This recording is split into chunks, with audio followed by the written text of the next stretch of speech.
Hello जी, क्या हाल चाल है। Welcome back to my channel. आज मैं आपको एक कोरियन मूवी जिसका नाम है नेवर एंडिंग स्टोरी ये एक्सप्लेन करने वाली हूँ। लेकिन उससे पहले अगर आप मेरे चैनल पे नए हैं, चैनल को सब्सक्राइब नहीं किया है तो जल्दी से चैनल को सब्सक्राइब कीजिए। तो चलिए बिना किसी देरी के चलते हैं अपने एक्सप्लेनेशन की ओर।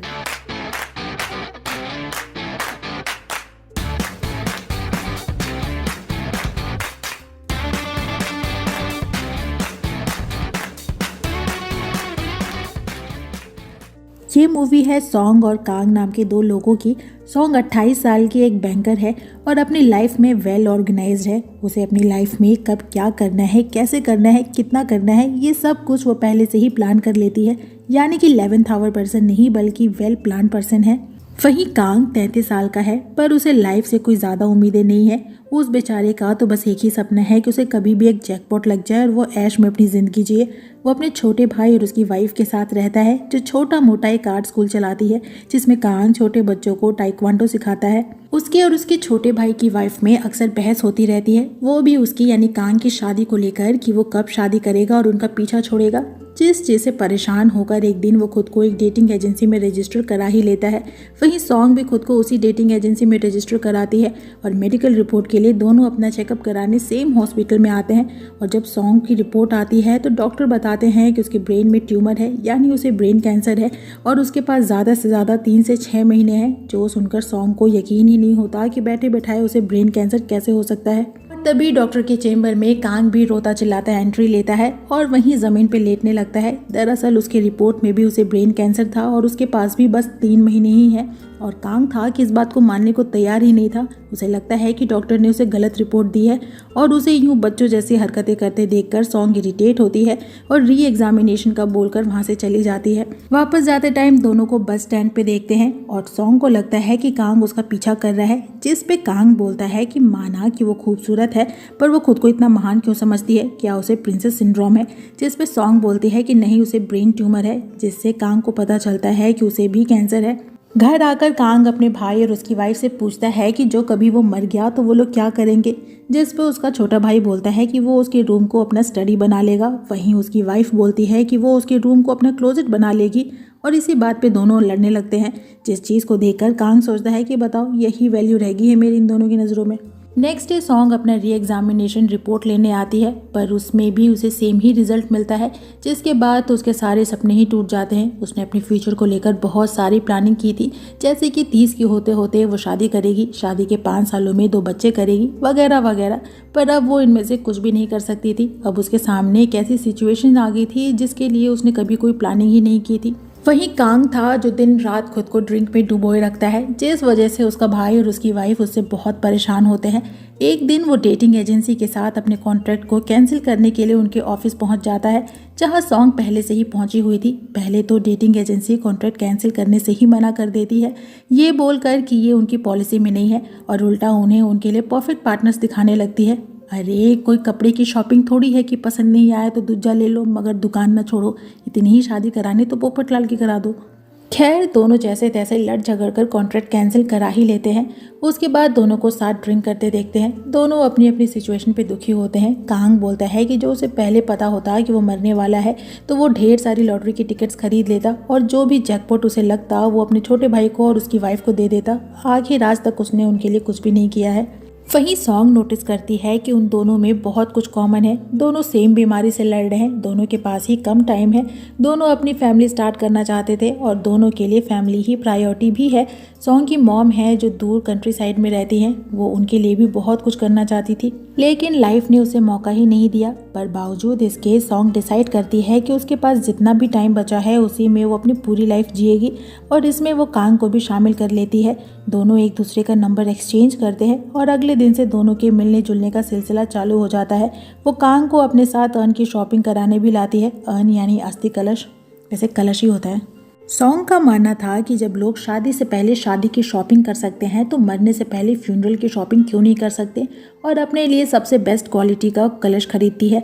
और मैं आपको बता दूं कि बड़े ही महंगे महंगे कलश थे भाई, और वो भी शोकेस करके रखा हुआ था।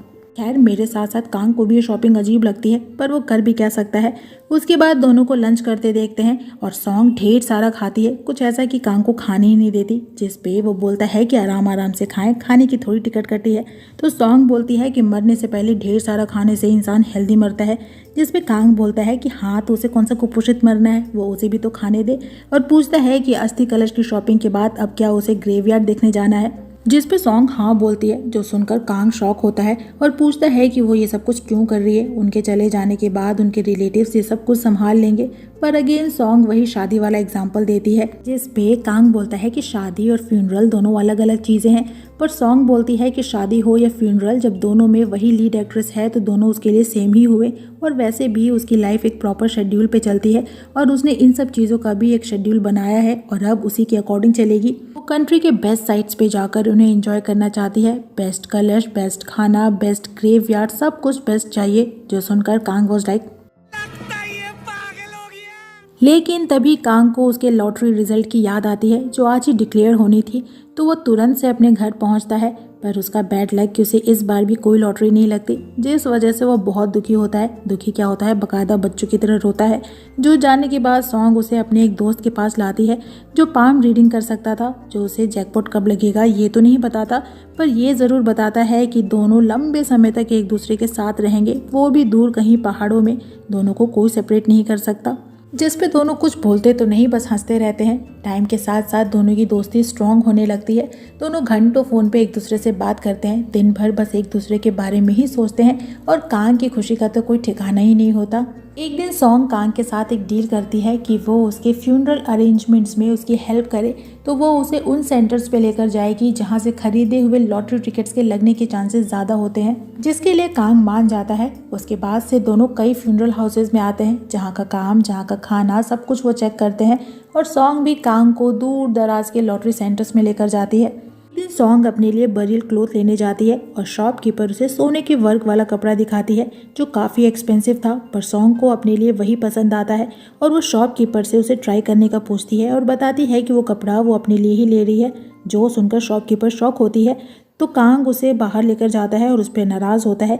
दरअसल शॉपकीपर प्रेग्नेंट थी और कांग को डर था कि सॉन्ग की ऐसी बातें सुनकर कहीं कोई प्रॉब्लम ना हो जाए, लेकिन सॉन्ग बोलती है कि वो अपने लिए सब कुछ बेस्ट चाहती है, अगर वो उसकी हेल्प नहीं कर सकता तो वो खुद से ही सब कुछ कर लेगी। जिस पे कांग उसे कुछ नहीं बोल पाता, क्योंकि देखा जाए तो उसे भी लाइफ को लेकर कई सारे सपने थे जो लाइफ ने उसे पूरे करने के मौके ही नहीं दिए, और उसने भी इस चीज़ को एक्सेप्ट कर लिया और चुपचाप बैठ गया। पर सॉन्ग ऐसी नहीं थी, वो थोड़ी डिफरेंट है।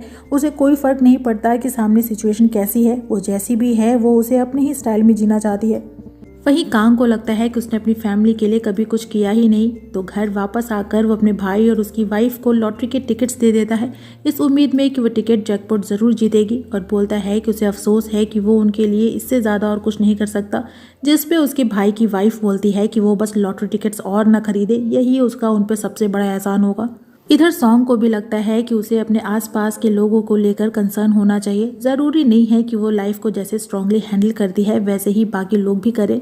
और नेक्स्ट डे कांग उसे सॉरी बोलने के लिए पिकनिक पे लेकर आता है, पर बारबेक्यू हीटर की जगह टूल किट बॉक्स उठा लाता है, जिस वजह से पिकनिक होते होते रह जाती है।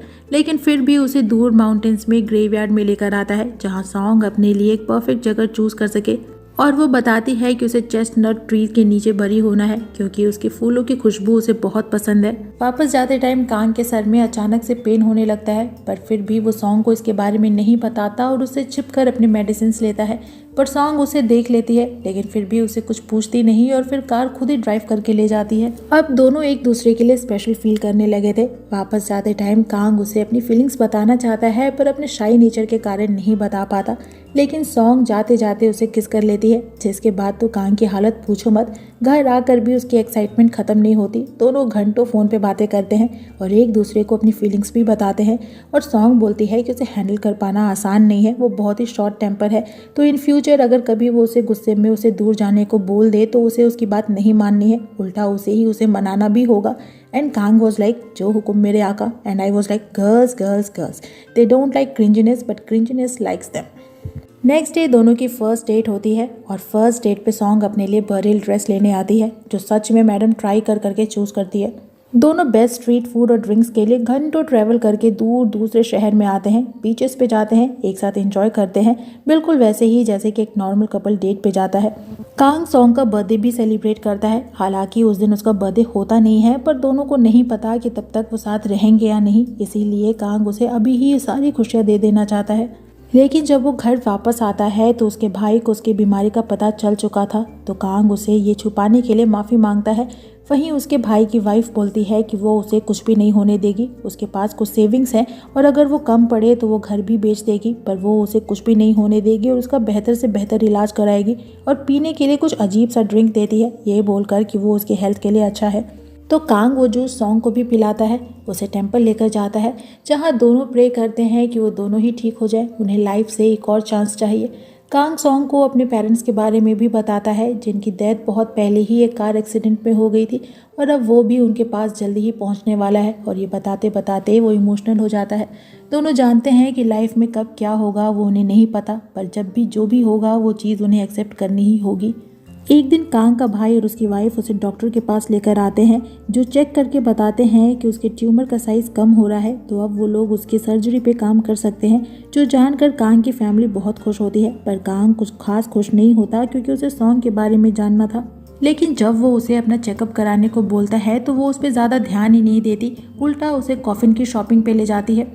ये लड़की ना सच में अजीब है, पर कांग को ये सही नहीं लगता। उसे लगता है कि बिना फाइट किए वो लोग हार नहीं मान सकते, और इसलिए उसे एक दिन एक कम्युनिटी सेंटर में लेकर आता है, जहां अक्सर वो लोग आकर रहते हैं जिनको कोई लाइलाज बीमारी हो, और अक्सर वो लोग यहाँ से ठीक होकर वापस भी जाते हैं। और कांग को ये उम्मीद थी कि अगर वो दोनों भी यहाँ आकर रहेंगे तो वो भी ठीक हो जाएंगे। और वहाँ का ओनर बताता है कि इस जगह पे कोई मिरेकल नहीं है, बल्कि ये लोगों की विल पावर पे डिपेंड करता है। वो जितनी स्ट्रांग होगी, लोग उतने ही पॉजिटिव होंगे, और वही पॉजिटिव चीज़ें उनमें चेंजेस लाती है और वो यहाँ से ठीक होकर वापस जाते हैं।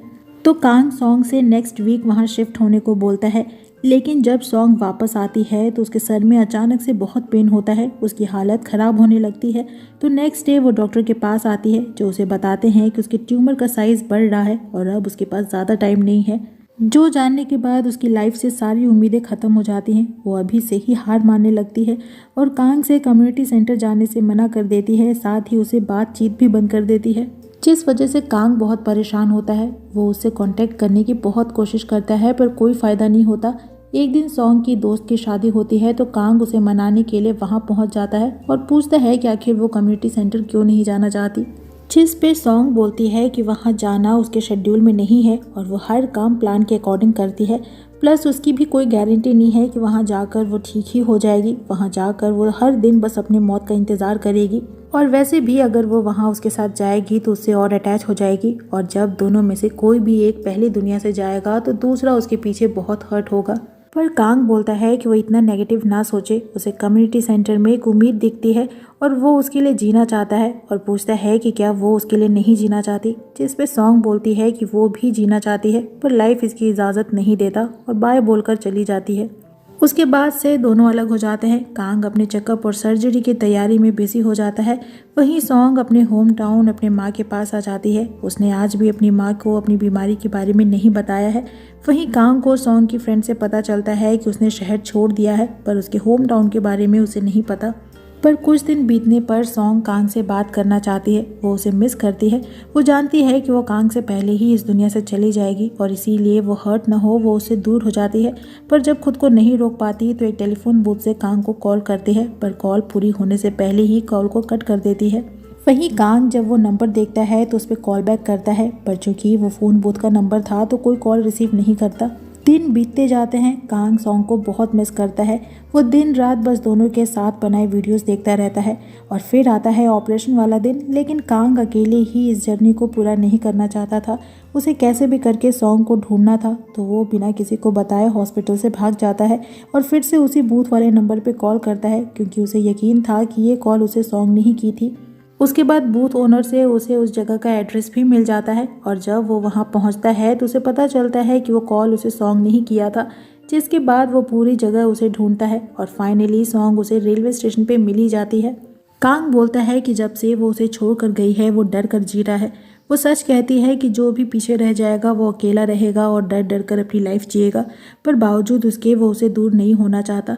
वो अपना बचा हुआ टाइम उसके साथ जीना चाहता है, चाहे रिजल्ट जो भी हो वो उसका साथ नहीं छोड़ेगा। जिस पे सॉन्ग उसे हक कर लेती है और पूछती है कि उसने देरी क्यों कर दी। उसने तो पहले ही कहा था कि वो शॉर्ट टेम्पर है और अगर कभी वो गुस्सा करेगी तो उसे संभालना और मनाना भी होगा, और इस पूरे टाइम उसने भी उसे बहुत मिस किया है। इसी के साथ कहानी आगे आती है, हमें दोनों की शादी दिखाते हैं। दोनों अभी भी अपनी अपनी बीमारी से फाइट कर रहे हैं, पर चाहे जो भी हो वो ये फाइट एक दूसरे के साथ एक दूसरे की स्ट्रेंथ बन के करना चाहते हैं। भले ही लाइफ ने उन्हें शादी, फैमिली, ओल्ड एज ऐसी खुशियों को एंजॉय करने का मौका नहीं दिया हो, पर फिर भी वो हार नहीं मानना चाहते और अपने बचे हुए टाइम में ये सब कुछ जीना चाहते हैं। और इसी के साथ ये मूवी यहीं पे ख़त्म हो जाती है। तो इस मूवी की एक्सप्लेनेशन यहीं पे होती है ख़त्म। आपको मूवी कैसी लगी कमेंट सेक्शन में ज़रूर बताइएगा। वीडियो अच्छा लगे तो वीडियो को लाइक कीजिएगा, फ्रेंड्स के साथ शेयर कीजिएगा और मुझे इनकरेज करने के लिए मेरे चैनल को ज़रूर सब्सक्राइब कीजिएगा। मैं आपसे मिलूंगी नेक्स्ट वीडियो में नेक्स्ट एक्सप्लेनेशन के साथ। तब तक अपना खूब सारा ख्याल रखिए। सायोनारा।